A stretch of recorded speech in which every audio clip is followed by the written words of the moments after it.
Welcome back to the next session, process stop. Till now we have seen how to start the process with startup parameter and even without startup parameter to make your process running. Now next to that, how to stop the process in Blue Prism control room. You have two options to stop the process. One is immediate stop and the other one is request stop. To do immediate stop, you have to select the session. You can select one session or multiple session, and in the right hand side corner you have option called stop selection. You can click on the link, or if you don't want to go in that way, you can select the running process and right click on it, which will have you an option called immediate stop. You can press that as well. So that is one way of stopping your process. Next one is request stop. To request a safe stop in your running session or set of sessions, select all the desired sessions and right click on the selection. Choose request stop option. Immediate stop below that you will have an option called request stop. Choose that option.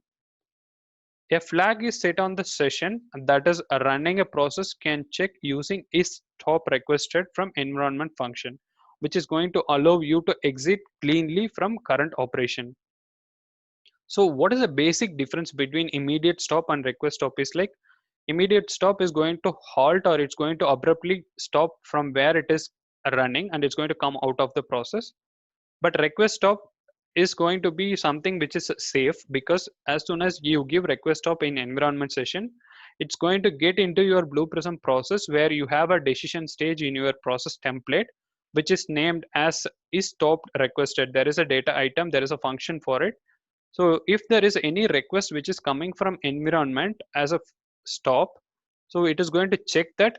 If it is yes, it's going to cleanly exit from the current operation. So that is a basic difference. One is like it's going to abruptly cut the running actions and it's going to stop the process.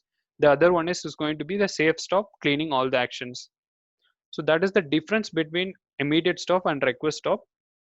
Now I'm going to show you in control room. You might not spot an exact difference by seeing the live demo, but if you develop the process based on all these conditions, you will be able to sense that when you have more actions or more process running in live. So now I'm going to run the first process, which is process basic template again, and that I'm going to run it in this resource. So just click on that and connect it to the resource.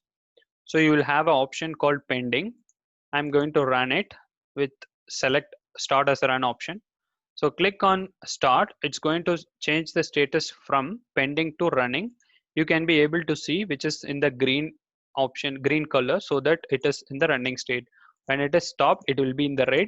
When it is completed, it will be in blue. So you can have a color notations as well, color specification, so that it will be easy to segregate whether it is a running or completed or it is a stopped state.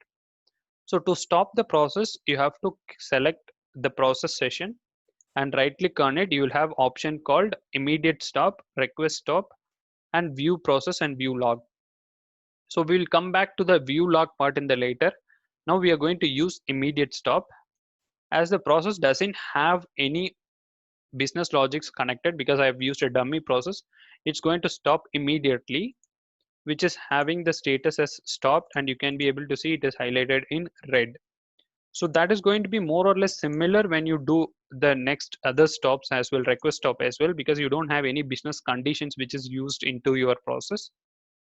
So you can just click start running and the status will be changing from pending to running, and you can give request stop. In this case, you will not be able to sense any difference because it's going to it doesn't have much of a business logic inside it.